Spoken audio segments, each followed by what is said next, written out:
The blue bottle.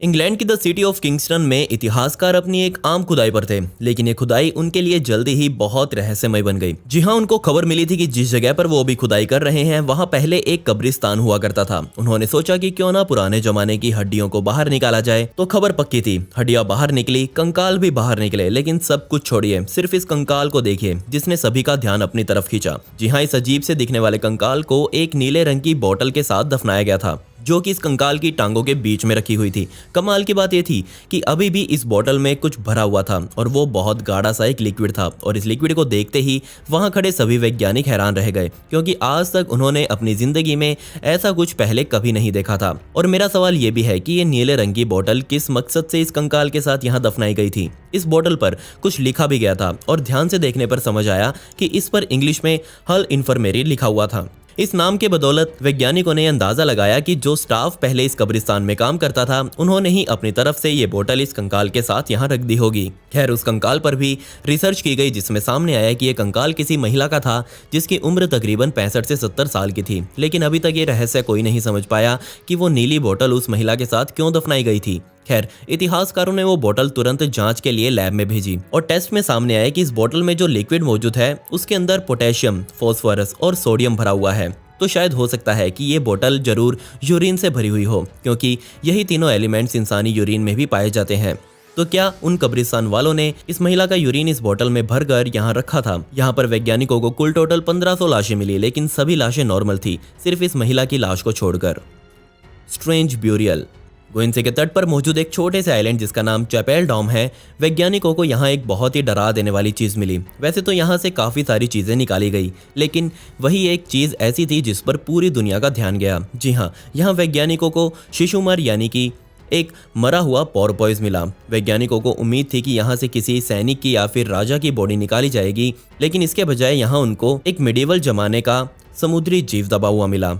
जो यहाँ काम कर रहे थे वो इसे देखते ही बहुत हैरान और परेशान हो गए। उन्हें समझ ही नहीं आ रहा था कि वो अब इसका क्या करें। पर सबसे बड़ी बात और वो ये कि उन्हें तो अब तक इस पोर्पोइज का मतलब तक समझ नहीं आया। सैकड़ों सालों पहले जो लोग इस आइलैंड पर रहा करते थे, उन्होंने इतनी मेहनत करके इस शिशुमार की लाश को यहाँ क्यों दफनाया? इतना ही नहीं, उन्होंने इसे ना सिर्फ यहाँ दफनाया बल्कि उसे तो यहाँ पूरे क्रिश्चियन रीति रिवाज के साथ दफनाया गया था, क्योंकि इसी खुदाई में यहाँ वैज्ञानिकों को क्रिश्चियन अंतिम संस्कार में इस्तेमाल होने वाली चीजें मिली। मैं आपको इस आइलैंड का थोड़ा सा इतिहास बता देता हूँ। असल में 14वीं शताब्दी में इस आइलैंड को मॉन्क्स द्वारा इस्तेमाल किया जाता था। बेशक यहाँ से वैज्ञानिकों को उन मॉन्क्स के मकबरे भी मिले, इसलिए ये तो हो ही नहीं सकता कि उन मॉन्क्स ने पोर्पोइज को खाने के लिए मारा हो, क्योंकि तब के लोग इन्हें खाया ही नहीं करते थे। इसलिए वैज्ञानिकों को अभी तक ये समझ नहीं आया कि क्यों शिशुमार को बिल्कुल किसी इंसान की तरह रीति रिवाजों के साथ यहाँ दफनाया गया था। आपको क्या लगता है, ये सब क्या था? कमेंट्स में मुझे जरूर बताएं।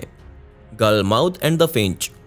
सन 1967 में सदर्न पोलैंड में बनी बहुत ही रहस्यमय गुफा में इतिहासकार खुदाई कर रहे थे और तभी उनको यहाँ पर एक छोटी सी लड़की को दफनाए जाने के संकेत मिले। उन्होंने वहाँ खुदाई पूरी करी और वहाँ से एक छोटी सी लड़की का कंकाल निकाला गया, जो कि तकरीबन 300 सालों पहले यहाँ दफनाई गई थी। लेकिन यहाँ एक बात जो हमें सोचने पर मजबूर करती है वो ये कि मिडल एजेस के समय ही पूरी दुनिया के लोगों ने मरे हुए इंसानों को गुफाओं में दफनाना बंद कर दिया था। इसके अलावा एक और बात जिसने सभी को बहुत ज़्यादा चौंकाया वो ये कि इस मरी हुई लड़की के मुंह में एक फिंच को भी ठूसा गया था और उसे भी इसके साथ ही दफना दिया गया। पूरे यूरोप में आज तक जितने भी कंकाल वैज्ञानिकों को मिले, उनमें से ऐसा किसी के साथ भी नहीं हुआ। ये पहली लड़की थी जिसके अंदर किसी तरह के पक्षी को मारकर साथ में दफनाया गया हो। इस बात को और ज्यादा डराने वाली बात ये बनाती है कि इस लड़की की उम्र उस समय सिर्फ 10 से 12 सालों के बीच में थी। वैज्ञानिकों ने इस लड़की की हड्डियों को अच्छे से जांचने के लिए लैब में टेस्ट किए। उसमें सामने आया कि इस लड़की की ग्रोथ बहुत अजीब रूप से हुई थी। या तो जरूर इस लड़की के शरीर में कोई मेटाबॉलिक बीमारी होगी, या फिर जरूर इसे स्लेव यानी कि दास बनाकर रखा गया होगा।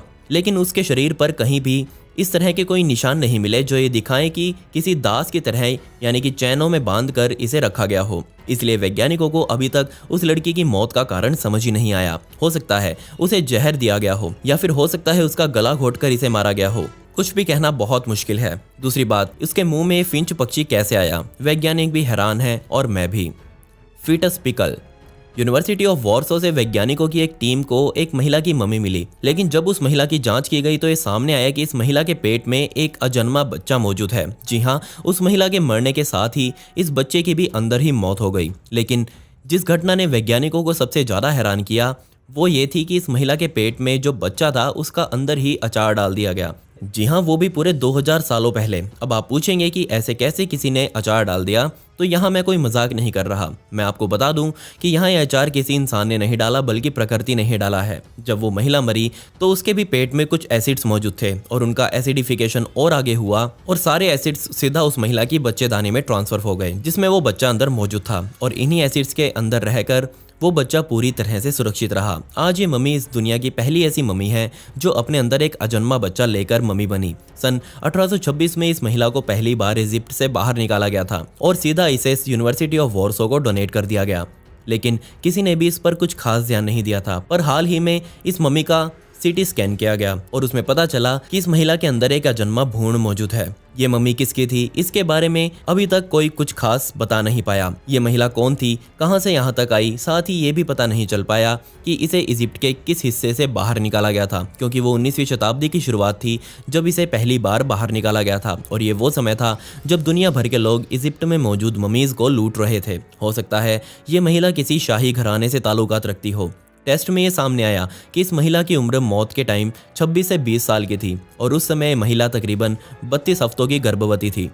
मिस्टीरियस ग्रेव समय लगभग 1400 साल पहले का था और जगह यूरोप थी, जब यहाँ रहने वाले लोगों ने बहुत ही अजीब रिवाज की शुरुआत करी। जी हाँ, उन्होंने पहले से बनाई हुई कब्रों को फिर से खोलना शुरू कर दिया। यूरोप में जो कब्रिस्तान बने हुए हैं उन सभी में मौजूद कब्रों ने ये सबूत दिए कि उनके साथ इतिहास में छेड़छाड़ की गई है।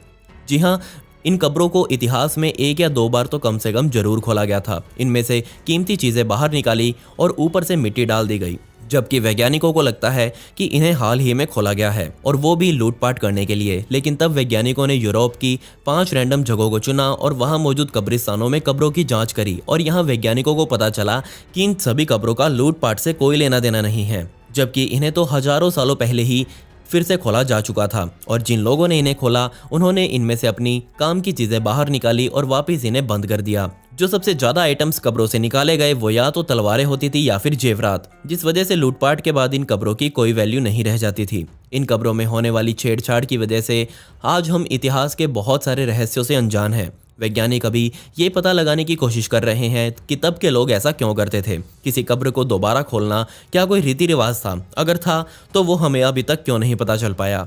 और ये सभी कब्रें मरने वाले इंसान के परिवार द्वारा ही खोदी जाती थी या फिर क्या वो चीजें जो मरने वाले के साथ दफनाई जाती थी उनके साथ परिवार वालों के कोई सेंटिमेंट जुड़े होते थे? खैर, जल्दी ही हम इसके बारे में जरूर पता लगा लेंगे। Porridge beer.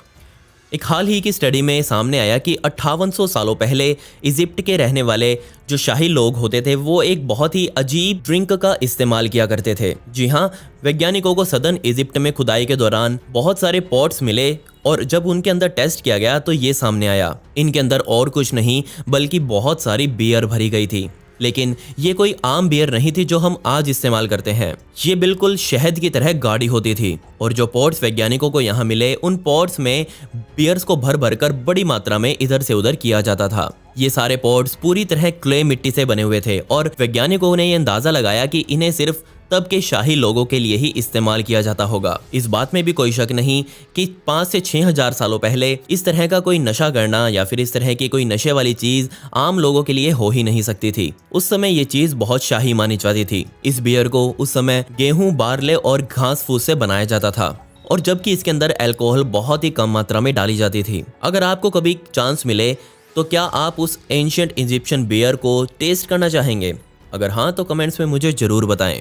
The Capuchin crypt. मैं आपको पहले ही बता दूं कि चेक रिपब्लिक में बना कैपुचिन क्रिप्ट इस दुनिया के सबसे डरावने कब्रिस्तानों में से एक माना जाता है। जी हाँ, ये वो जगह है जहां पर मॉन्क्स की ममीज को बनाकर रखा जाता था और वो भी 300 सालों पहले। और ये सब कुछ 18वीं शताब्दी तक ठीक ठाक चलता रहा। कमाल की बात यह थी कि ये कब्रिस्तान किसी खुली हवा में नहीं बल्कि एक चर्च के नीचे बनाया गया था और जबकि इसके अंदर जाने के लिए भी एक गुमनाम रास्ता मौजूद था जो सिर्फ तब के शाही लोगों को ही पता होता था। और अगर आज आप उस कब्रिस्तान में अंदर जाएंगे तो आपको वहां का नज़ारा कुछ ऐसा दिखाई देगा। कमाल की बात यह थी कि इन सभी ममीज को किसी पट्टी या फिर ताबूत में बंद करके नहीं रखा गया था, बल्कि ये तो सभी की सभी खुली ही ऐसे रखी हुई थी। इन सभी के हाथों को एक दूसरे से बांधा गया था और इन सभी के सिर के नीचे 2-2 ईंट लगाई गई थी। इनमें से एक मम्मी ऐसी थी जिस पर सभी का ध्यान गया, क्योंकि उसे बहुत ही अजीब तरीके से दफनाया गया था। जी हाँ, ये एक महिला की मम्मी थी। वैज्ञानिक मानते हैं कि इसे जानबूझकर इस तरह से नहीं दफनाया गया था, बल्कि जरूर वो महिला पैरालाइज हो चुकी थी। उसे एक इस तरह के ताबूत के अंदर रखा गया और अंदर ही भूखा मरने के लिए छोड़ दिया गया, जिसके बाद उस ताबूत को उठाकर इसी कब्रिस्तान में कुछ इस तरह से रख दिया गया। वैज्ञानिकों का मानना है कि इस तरह से मॉन्क्स की ममीज को बनाना उस समय के लोगों का कोई खास पर्पज नहीं हुआ करता था, जिसके बाद कई शतकों तक ये ममीज इसी तरह से इस कब्रिस्तान के अंदर पड़ी रही। खैर, पिछली वीडियो का शाउट आउट अकीब अंसारी को and comment pick me to get a shout out in next video. आपको ये वीडियो कैसी लगी मुझे कमेंट्स में जरूर बताएं। ऐसी इंटरेस्टिंग वीडियोस देखने के लिए मिस्टीरियस दुनिया को भी सब्सक्राइब कर दें। मिलते हैं अगली वीडियो में। ये वीडियो देखने के लिए धन्यवाद।